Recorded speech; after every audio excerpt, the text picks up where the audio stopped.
Welcome to Let's Talk Leadership, an initiative from FuturaFemina to talk about leadership.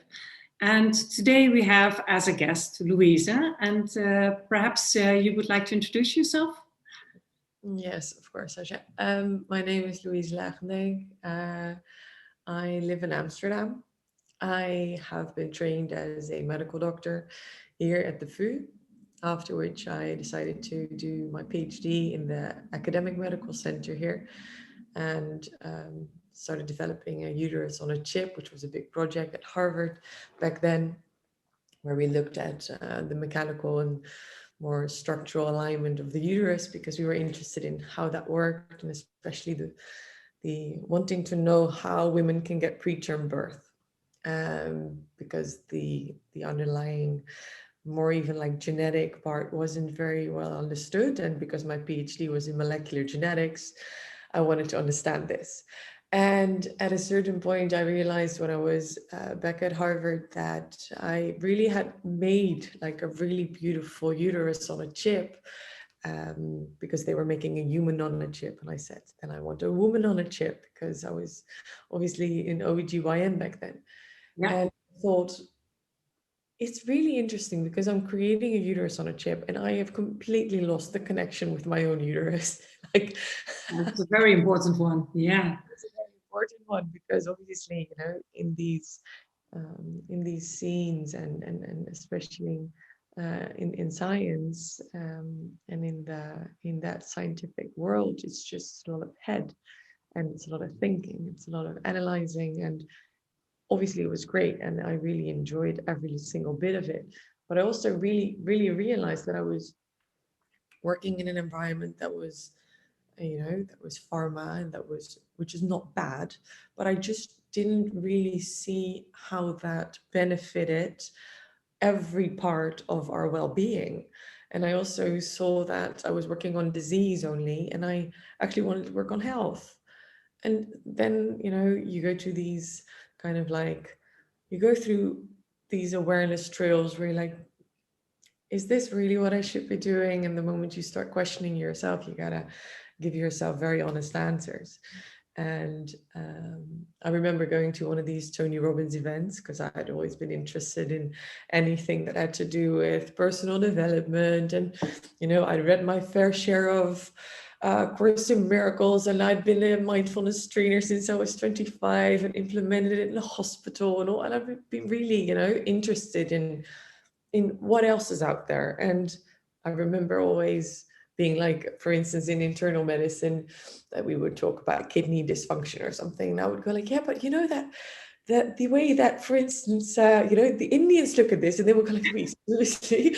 And then I would tell them something about mindfulness. I remember during my general practitioner training, I would give a presentation about mindfulness, and they're like, woman. And I mean, this was 10 years ago, and it wasn't that normal yet. And it definitely wasn't subscribed back then. So they really looked at me as if I was crazy. But long story short, I'd always been interested in what does the East do? How does that complement the West?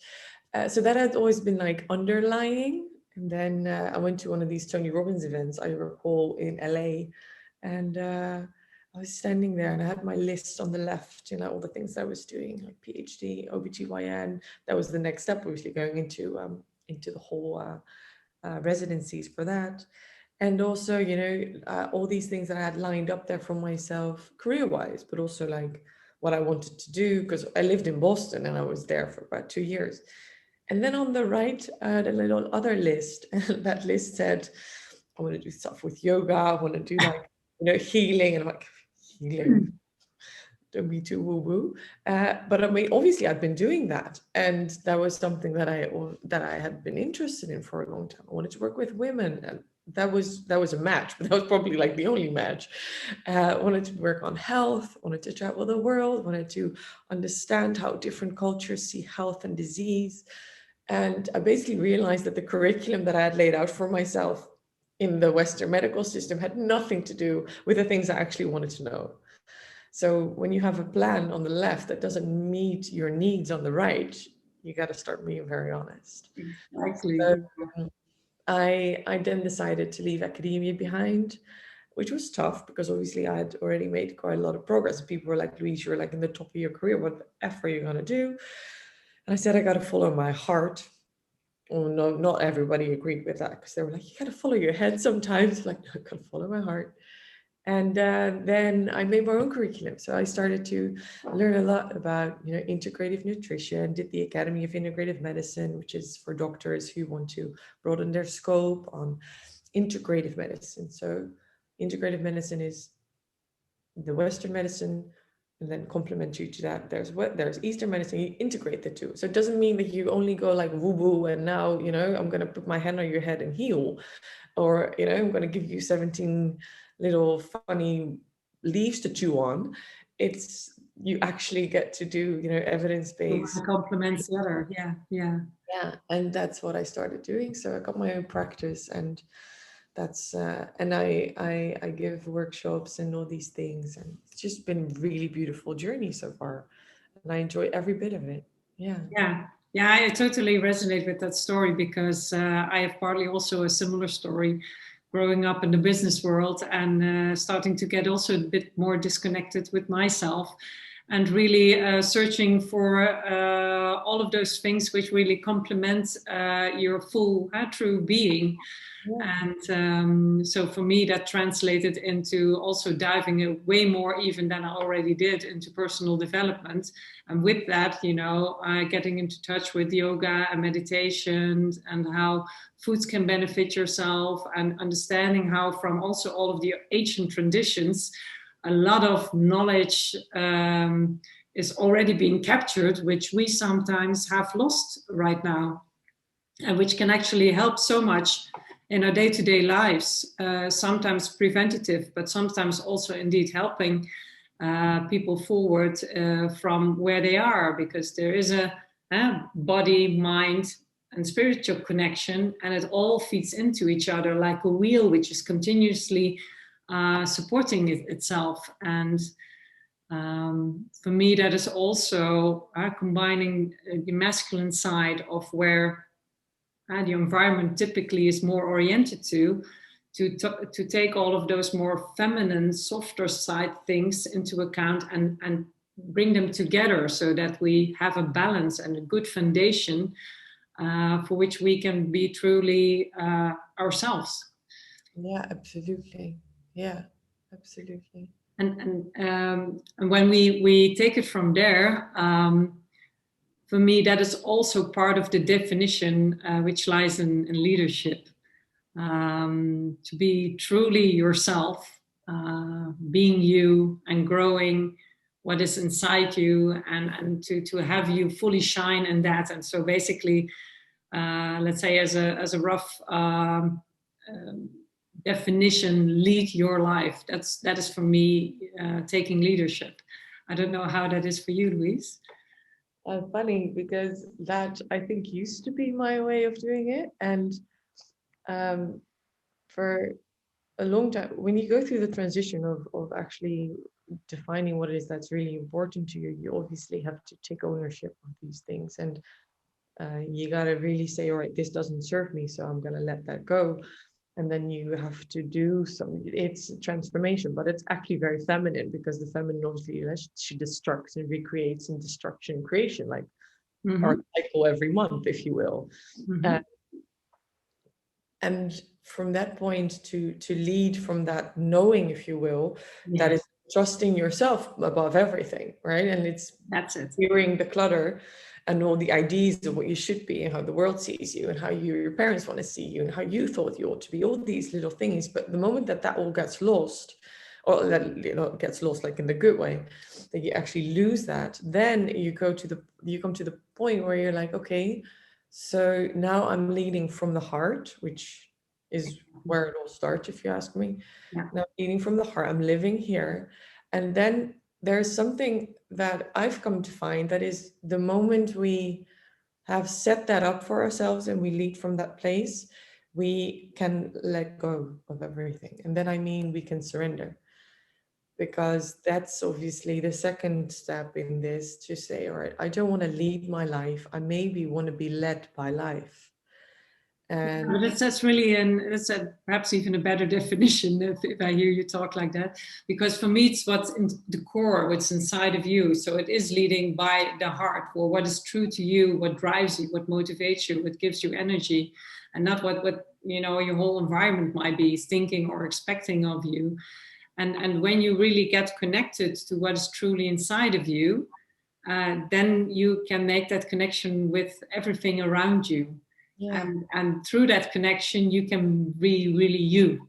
yeah, So it's not about me. I just want to, do everything which is good for me, but in relationship too. And from your real core, you can really connect. That's my belief, at least. yeah. What is one of the ways that, because I always find it very nice when obviously when there are talks like these that people go, yeah, just live from the heart. And I remember, if that was me a couple of years ago, this was I left Harvard 4 years ago. I would be like, yeah, so then how? People like, yeah, from the head into the heart, live from the core. And I'd be like, yeah, excuse me, can somebody just give me the tools or what? Yeah, what's the checkbox I need to? A little bit, yeah. I really think that that's always very helpful for people, because I remember that I was just looking at it going like, yeah, that's more easily said than done. Yeah. So For me, that the part is being also connected to your body. Your body also gives you signals about stuff, which is, if you have a backache, or, in your neck, or all of these places in your body are connected to some kind of emotion or pain, and if you get into tuned with that, you can better understand yourself and what you really need. And what you also can give in that whole balance. yeah, And living more out of your intuition, but that's also, for sometimes a vague concept. Understanding what comes in your path, and noticing the signs and acting upon it. Actually, the reason why I am online with FuturaFemina anyway is because I did that. Yeah, and that's indeed not always an easy thing to explain what that exactly is. Yeah, true. because I found that there are like a lot of people out there in the world telling how things should be, and how it can be better. And then I also know that there are so many people who are looking at the other people, go like, yeah, haha, good story, but Now what? yeah. And I think that's one of the most important things that we can, when you inspire people, to also give them tools, right? To also be super practical about things, which I think you are as well, right? Practical. Oh yeah, I'm very down to earth. I combine, let's say, what I always say, define as the masculine and feminine. If you need to get stuff done, then you go from A, B, C. But you are also in tune of what's going on and what information that gives to you. Yeah. And a very practical one for me is breathing. You really noticing when you're present.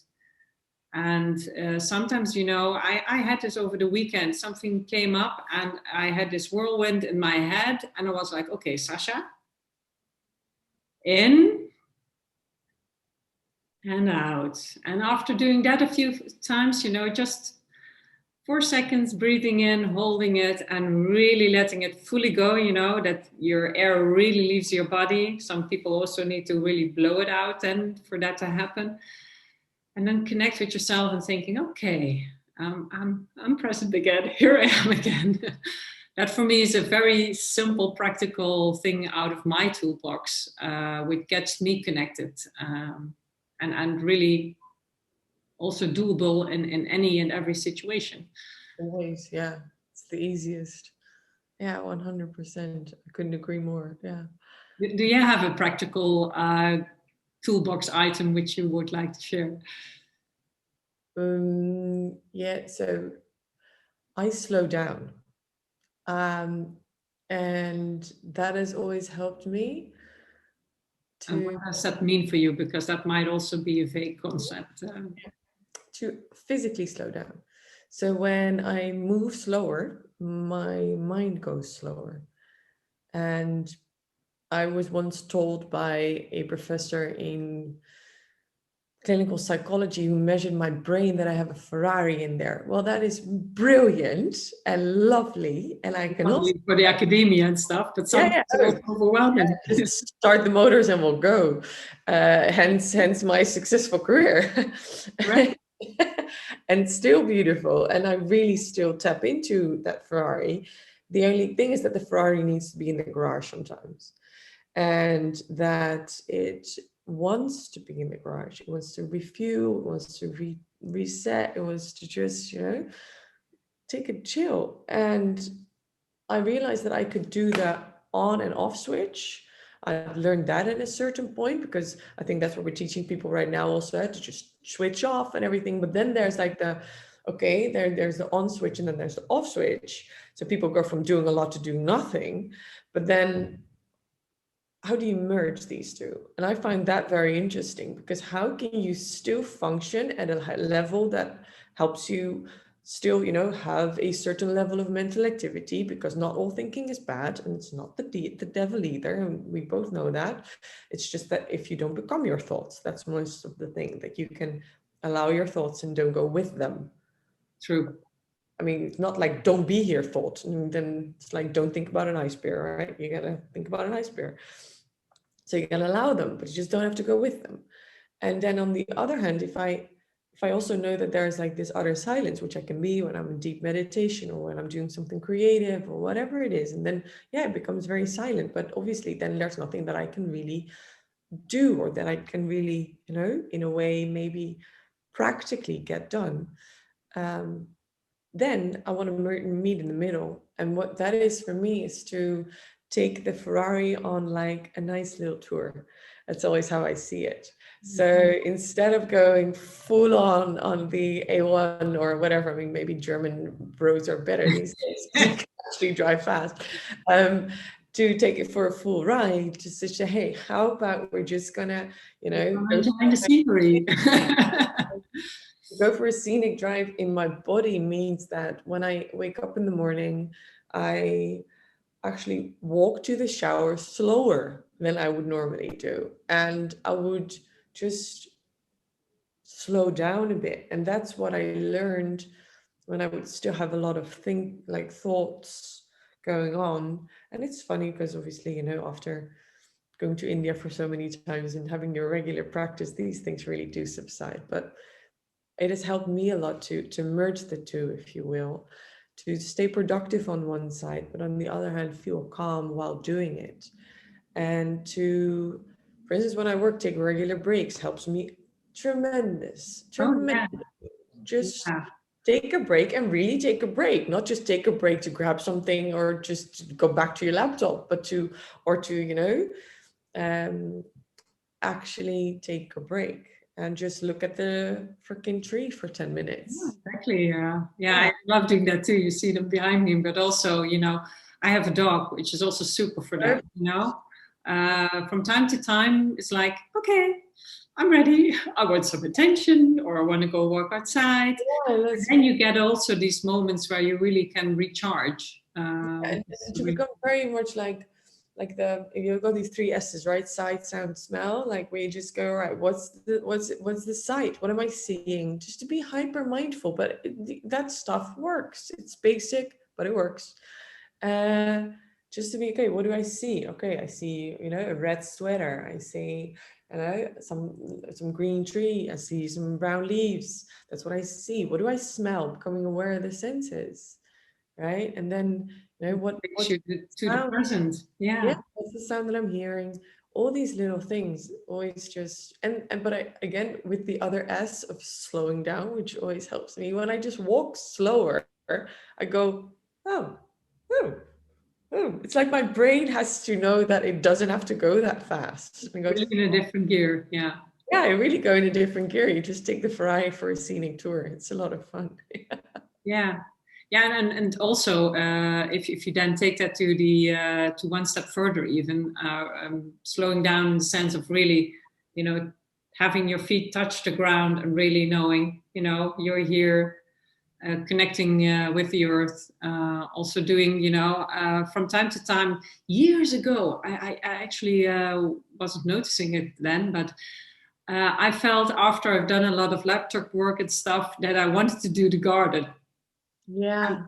And I, at that point in time, that for me wasn't yet a connection. That was one way for me to really, be grounded, make a connection to the earth, and really also, like you just mentioned, you get more impact of the senses and stuff whilst you're doing that. And integrating those two in your regular rhythm every day is really, helped me at least to be more of me, being better connected to what I am truly am, instead of fulfilling, what I did also for many years, what society or what your environment thought would be best for you. Like also you making a career, that was the expectation also, let's say for me, being we talked in our introductory talk about the steps I made in my career, being a top potential, a high potential, and moving up to an executive position.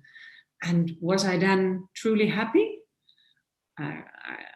I lost a part of that connection to what made me whole.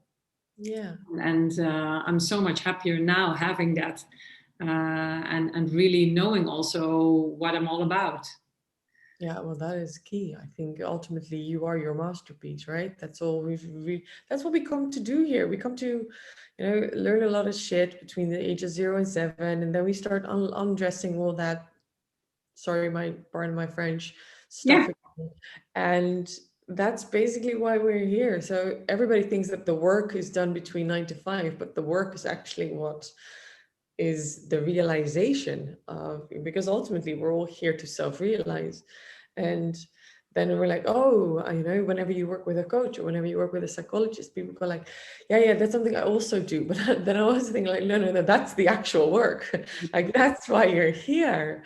That's why people come here. And that's why we have this experience in this life. And that's why we get to live all these, experiences and have all these painful moments or great moments. And that is it's so for us. And I think that when we start to really see that and integrate it, then things really, really shift. But what helped me too, I remember very well, because if there are people who are like on the brink of a career change or something, that I went into I looked into my closet, like my bookshelf, Mm-hmm. and I just went like full on Marie Kondo on that thing back then. And I started to see all the different elements of the things that have always been interesting to me. Yeah, exactly. It's a good reflection indeed, the bookshelf. Yeah.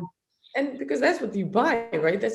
Like Rumi says, the things that excite you aren't random, right? That's because they actually show you your path.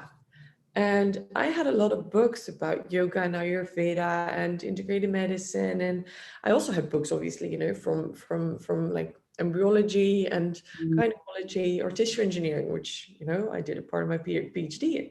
And I then looked at all these things and I realized that I wanted to just say, all right, does it bring me joy? And I just went through all my books. And it turned out that there were like a couple of things that stood out. Yeah. And it had very little to do with embryology, I can tell you that. And I remember that when I just looked at my bookshelf, I thought, maybe this is a clue, right? That those books that I bought once or that they've been given to me, that they all point towards a certain direction. And then the question was, so what can I do today to, learn more about that part, or to give more attention to that part? Because for instance, for me, spirituality had always been something that I had said, it's something that I kind of like, but it was like shoved in the corner. It was like, I had to come out of my spiritual closet at a certain point, True. And For me, the same thing. I was like, that can't be true. Yeah, I noticed a lot of things, but hey, you can yeah, also explain that this and this way. Okay. Exactly. Yeah. And I mean, I think my family always thought I was a little weird anyways, because I was going to all these events and I'd been doing yoga meditation since I was 18. So they were fine with that. But then, when you actually, feel that there's more in that area and that you want to actually deepen your practice, or, actually work more on that field, in that field as well, then it's almost as if that's something that you can't necessarily own up to at first. And then it's like, okay, okay, okay, okay. Yes, this is a Pardon bit me. boring. And thank God for what we're going through in the world right now, that it's all a lot more normal, and that we are allowed to express exactly the way we want to, without being afraid of being whatever woo-woo or weird, or because I, for instance, get a lot of young doctors who contact me and they go like, Louise, the way you work, like physically, mentally, emotionally, spiritually, and to really integrate Eastern and Western medicine, that's the way I'd love to work. And that makes me Great. so Oh, happy, So yeah. having this collective for conscious doctors and all these things, because I think especially female young doctors are really waking up thinking like, is this all I can do? And I'll be like, no, it's not all you No, can there's way more. do. And Yeah. then to transition into that obviously is quite a leap of faith, obviously. Yeah, but I mean, same with falling in love, right? It's always a leap of faith. I mean, nobody says step in.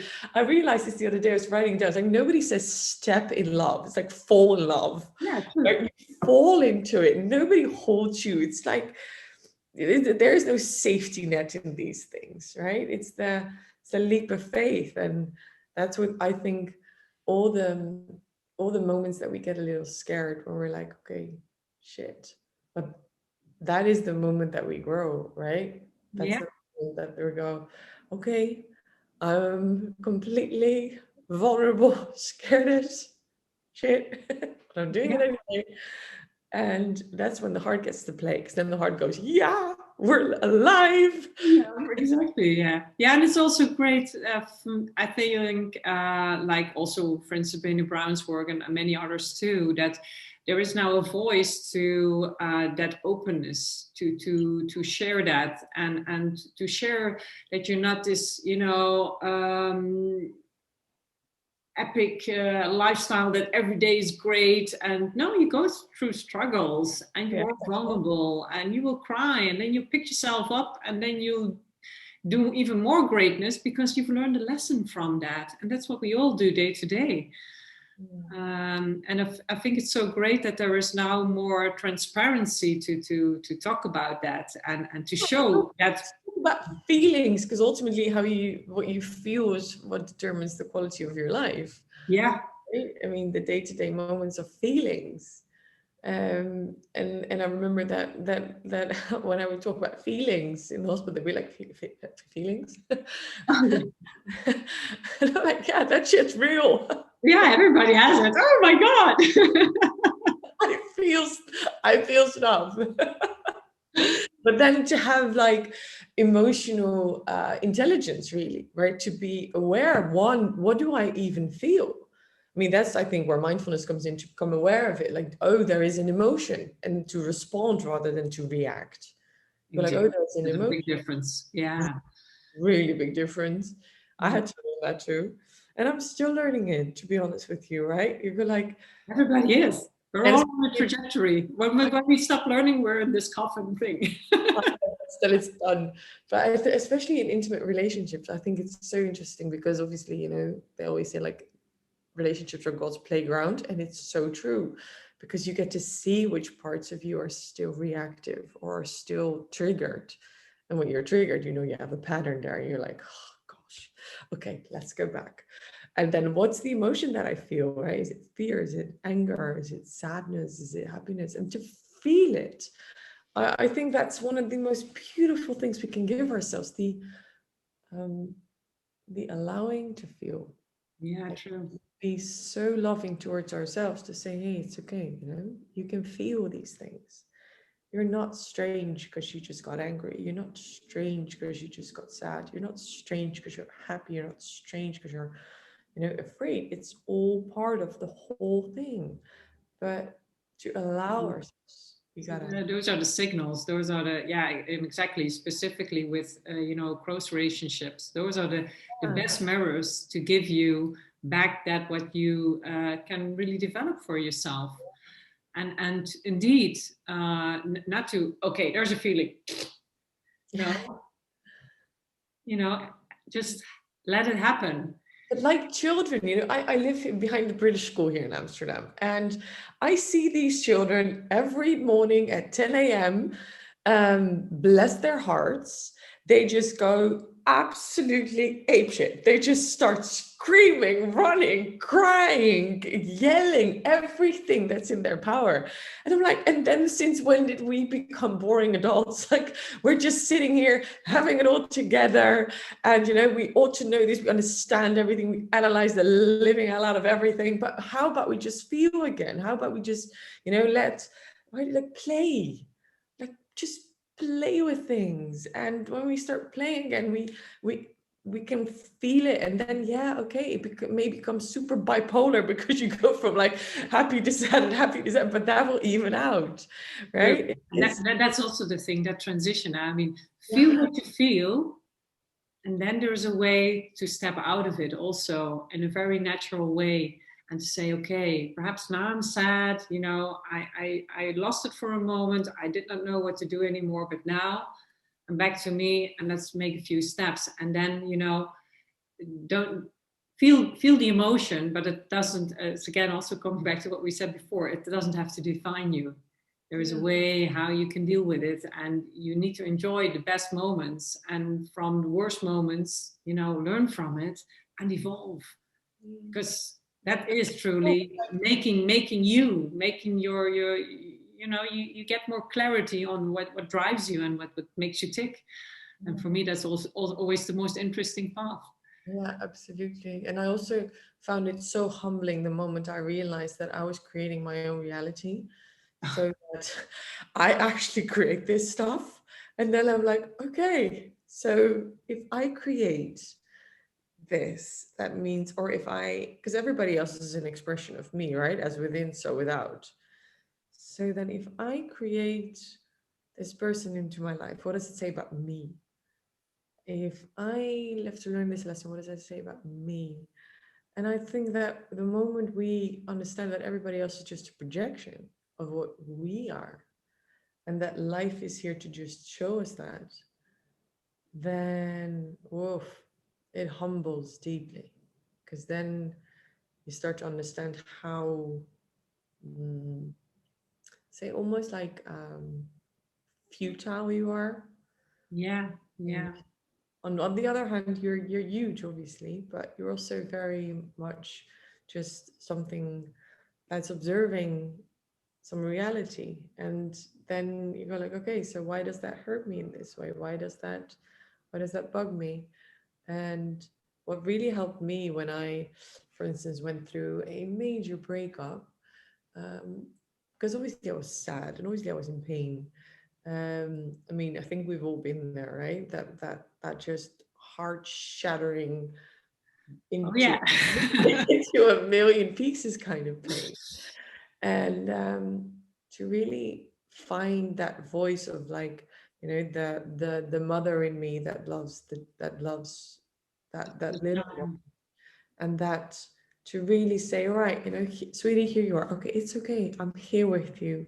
You can cry if you want all night, um, and to really soothe her. And I think that's such a feminine thing to do, by the way. Oh yeah. It's one of the most powerful things that what we women do is, like, we have the capacity to support and to, have, the way that we carry to support obviously means to, give it more feeling of grounding, and to, we are supported by Mother Earth. She holds us too, right? We are supporting ourselves, and we are supporting the women around us Yeah. also. But to have that relationship with yourself when you feel that emotions come, that you can be so loving and you can just go, come here, you.